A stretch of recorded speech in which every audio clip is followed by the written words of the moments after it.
outstanding tonight. So it's good to you get stuck at the bottom of the lineup. Yeah. You get Bell, Bishio going on some kind of for that. Yeah, it's great. It kind of turns it over back to the top.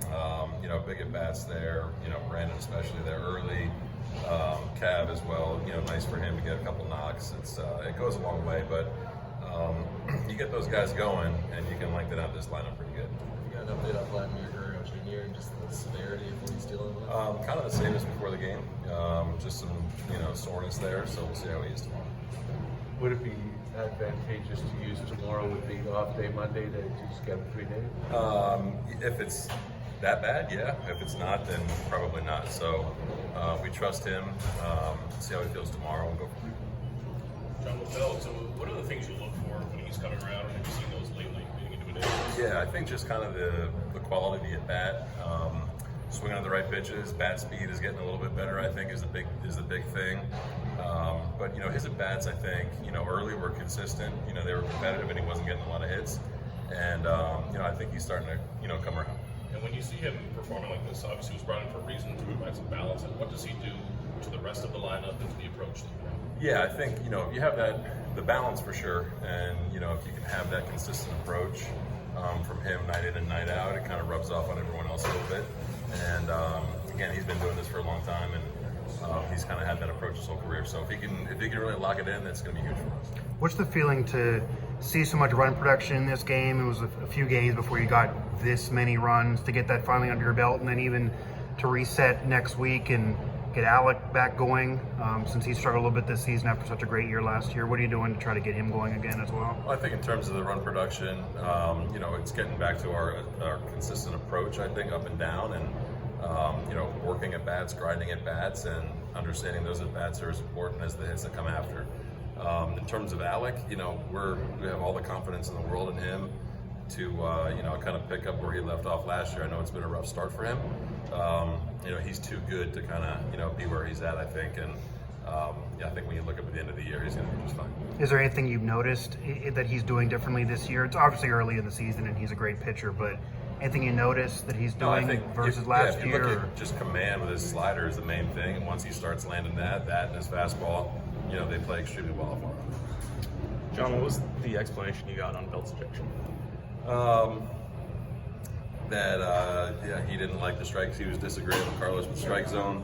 Kind of surprised he threw him out as he was walking away. I feel like a player like Brandon Belt, who has the career he has had, probably deserves a little bit better than that.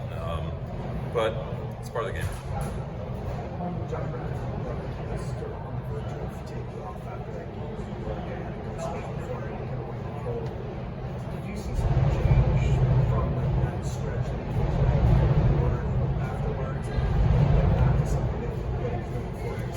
I think just kind of having, for one, it's consistent playing time and trying to get him in there as much as we can, and I think that he needs that, But in terms of just the quality of the at-bat is kind of what we saw in New York, and it probably went away a little bit, the last couple of weeks or 10 days, whatever it's been, and if he can just get back to that, we trust that he's going to produce. Similarly, Cavan's also had trouble getting consistency. He obviously made some defensive plays today that made a big difference. What do you see from him in terms of how he can get himself straight and kind of give you the type of production you need? I mean, I think for one, he offers so much value because of his defensive versatility and because of his on base skills. There's a lot to like about Cap, the way he runs the bases, and I think it's just when he is in there, having the at bats like he did today, commanding the zone. Love that he put the ball in play with 2 strikes there for the infield single, something that he was doing a lot in spring training. And again, it's I know it's tough for players when they're not in there consistently, and when you are in there, you have to make kind of the overall contribution like Cap did today. You've had 2 clean outings in a row for Bass. It'd be nice to have him come back around, but what are you seeing? Yeah, it sounds funny. It's executing. He's got a really good slider. When he throws it in the right part of the zone to hitters, it's as good as you're going to get. So I think getting him rolling will be huge, and love the last 2 outings. It seemed like Jay Jackson would have been the happiest guy in the world at being there. What was it like to see him out there? Yeah, it's great for him. He's got such a long and winding career all over the place, and he made a really good impression on not only us but the guys in the clubhouse in spring.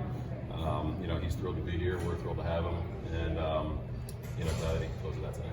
Just one more on Alek, and I kind of know the answer to this, but was there any thought on finagling the rotation to get him a start this weekend here in Pittsburgh, just because he's a West Virginia University product and last year was able to do this, and the WVU day tomorrow, and his former team and manager all come out here when he does pitch in Pittsburgh, but it didn't happen with him pitching Wednesday. No. Yeah, had to ask. Thanks, John. Thanks, John.